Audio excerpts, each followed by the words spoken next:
Hello friend, हमारी आज की कहानी है घुटन। आज नींद नहीं आ रही है। आज मेरा मन बहुत ही उदास है। दिल कर रहा है कि जी भर के रो लूं, पर इतनी बेबस हूं कि रो भी नहीं पा रही हूं, क्योंकि उसके लिए भी मन राजी नहीं हो रहा है। मन इसलिए भरा हुआ है, आज मेरी शादी को 6 महीने हो गए, लेकिन मुझे इसकी जरा सी भी न खुशी बची है और मन में प्यार नहीं है पहले की तरह से। नींद इसलिए नहीं आ रही है क्योंकि बीता हुआ मंजर मेरी आंखों के सामने नाच रहा है, जैसे कल ही की बात हो। आशीष और मैं, हम एक दूसरे से कितना प्यार करते थे कि एक दूसरे के बिना रह भी नहीं सकते थे। हर वक्त मिलने की ख्वाहिश होती थी। सारा दिन लंबी लंबी बातों में निकल जाता था, पता ही नहीं चलता था कि दिन कहाँ गुजर गया। इसके बाद हम दोनों ने शादी का फैसला भी कर लिया। फिर आशीष मुझसे शादी का वादा करके दिल्ली आ गया और कहा कि पहले थोड़ा सा काम शुरू कर लें, फिर शादी करेंगे। फिर 1 साल मैंने आशीष के इंतजार में काटे। 1 साल बाद आशीष दिल्ली से आया और मेरे परिवार से शादी की बात की, पर मेरे परिवार वालों को यह रिश्ता मंजूर नहीं था। फिर हमने भागकर शादी का प्लान बनाया और जाकर कोर्ट में शादी कर ली और दिल्ली आ गए। शुरू में तो सब ठीक था। मैं दिल्ली में किसी को जानती भी नहीं थी और ना ही कहीं बाहर आती जाती थी और ना ही किसी से बात करती। आशीष पहले ऑफिस से आकर बात करते थे और खुश रहते थे, लेकिन धीरे धीरे सब बदलने लगा। अब ना तो वो बात करते और छोटी छोटी बातों पर चिढ़ जाते थे। उनका स्वभाव न जाने क्यों चिड़चिड़ा सा हो गया था।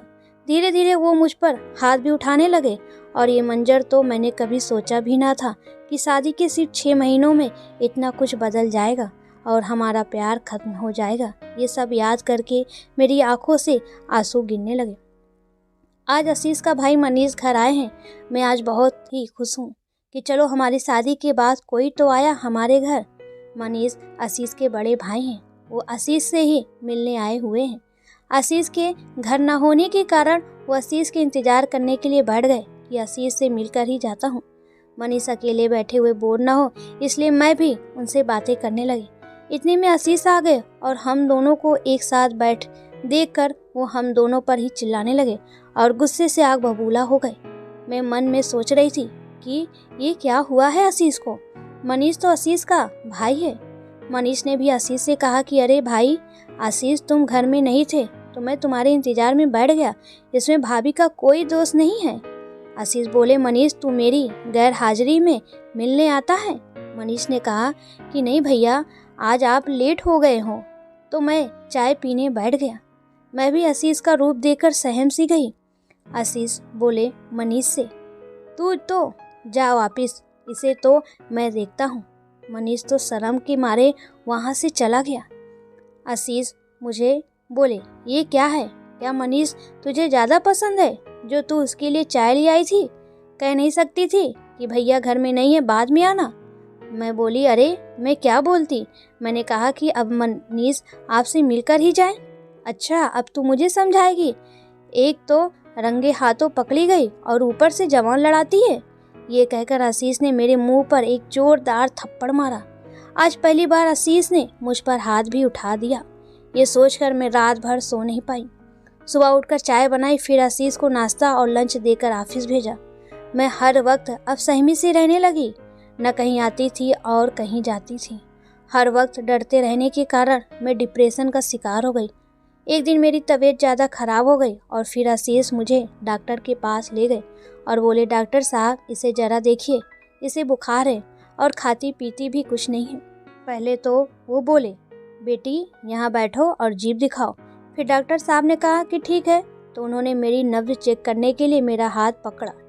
तो इस पर आशीष बोले, ठड़के हुए बुढ़े, मेरी बीवी का हाथ कैसे पकड़े तूने? छोड़ मेरी बीवी का हाथ। आशीष गुस्से में चिल्लाने लगा।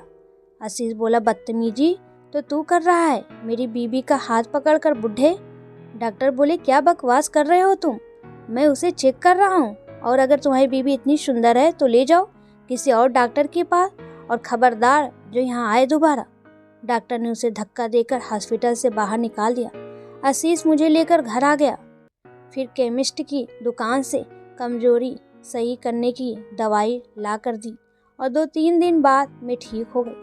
उसके कुछ दिन बाद मैं आशीष एक दिन ऑफिस से जल्दी घर आ गया और मुझे बोला, चलो आज मेला लगा है, मैं तुम्हें घुमाने ले चलता हूँ।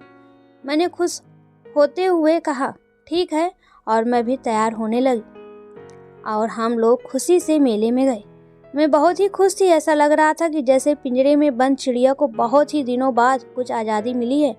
वहाँ लगे हुए झूले और बच्चों के खेलने और शोर मचाने की आवाज़, ये तो मैं जैसे भूल ही गई थी। अपने ध्यान में चलते हुए देखा कि आशीष नज़र नहीं आ रहे हैं, तो वो एक पान वाली दुकान पर खड़े दिखे। वहीं पर सामने एक चूड़ियों की दुकान थी। मैंने सोचा कि आशीष मुझे देखकर आ जाएंगे और तब तक मैं चूड़ियाँ पसंद करने लगी, तो अचानक मुझसे कोई टकराया। आशीष ने ये देखा और आ गए और साथ ही मेरे मुंह पर एक थप्पड़ मार दिया और बोले, कौन था वो जो तुझसे टकराया था? तुम्ही ने उसे यहाँ बुलाया होगा इशारे से। तू घर चल, फिर बताता हूँ तुम्हें। फिर आशीष ने चूड़ियों की तरफ देखकर बोले, ये किसने पहनाई है? मैंने डरते हुए कहा कि दुकान वाले अंकल ने। वो बोले, क्यों? उसे मेरी ही बीवी मिली है चूड़ी पहनाने के लिए। वो बोले, आज घर चल तू, फिर देखता हूँ तुम्हें। तो मैं घर आए तो हमारी खूब लड़ाई हुई और आशीष ने चूड़ियों को भी तोड़ दिया। सब कुछ बदल सा गया था। जब भी बाहर जाते तो आशीष मुझ पर नज़र रखता कि किसी से बात ना करूं और कोई भी मुझसे टकरा ना जाए। अब तो मुझे शर्म आने लगी थी, लेकिन कर भी क्या सकती थी। फिर मुझे लगा कि सब कुछ ठीक हो गया है। शायद मुझे इसकी आदत सी हो गई थी, शायद इसलिए ऐसा लग रहा है। एक दिन आशीष मेरे लिए मेकअप किट लेकर आए और मुझे याद दिलाए कि आज हमारी मैरिज एनिवर्सरी है, और वो भी खुश थे और मैं भी।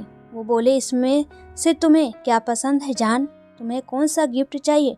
मैं खुश होते हुए बोली, बहुत दिन हो गए मैं मायके नहीं गई, मुझे मायके ले चलिए। आशीष ने कहा, ठीक है, कल तैयार हो जाना, ले चलूँगा। और मैंने आशीष की प्यार से गले लगा लिया। अगले दिन मैं टाइम से उठ गई और चाय नाश्ता बनाकर आशीष को उठाया कि आशीष आप जल्दी से फ्रेश हो जाइए, और मैं घर का काम निपटाने में लग गई। आशीष बोले, जल्दी करो। मैंने घड़ी देखी, अपने सामान की पैकिंग की और मैं भी तैयार होने लगी। आशीष के दिए हुए मेकअप में से लिपस्टिक लगाई और बाकी मेकअप किया और थोड़ी देर में तैयार होकर हम निकल पड़े। मैंने आशीष का चेहरा गुस्से में देखा। जब भी मुझे कोई देखता तो वो गुस्से से तमतमा जाते। जब मैं स्कूटर पर बैठी तो वो बोले, इतना तैयार होके क्यों आई है? मेरे लिए तो कभी भी तैयार नहीं हुई ऐसे। क्या दूसरों को दिखाने के लिए इतना तैयार हुई है? अपना काजल साफ कर। तो मैंने काजल साफ कर लिया। फिर बोले, लिपस्टिक साफ नहीं करेगी? मैंने वो भी साफ कर दी। इतने से भी उसका मन नहीं भरा तो एक दुकान से पानी लेकर मुंह धुलवाया और मुझे शर्म आ रही थी। सब क्या सोचेंगे? मेरी आंखों से आंसू बहने लगे, पर आशीष को कोई भी फर्क नहीं पड़ा। जैसे तैसे मैके पहुंची तो मेरे आंसू देखकर उन सब ने सोचा कि कितने दिनों बाद मिलने पर रो रही है, लेकिन मैं सच बताकर किसी को भी दुखी नहीं करना चाहती थी। फिर मैंने अपने मन पर पत्थर रखकर फैसला ले लिया और यही मेरे लिए सही था। मैंने आशीष से डाइवोर्स ले लिया। आज मैं बहुत ही खुश हूँ।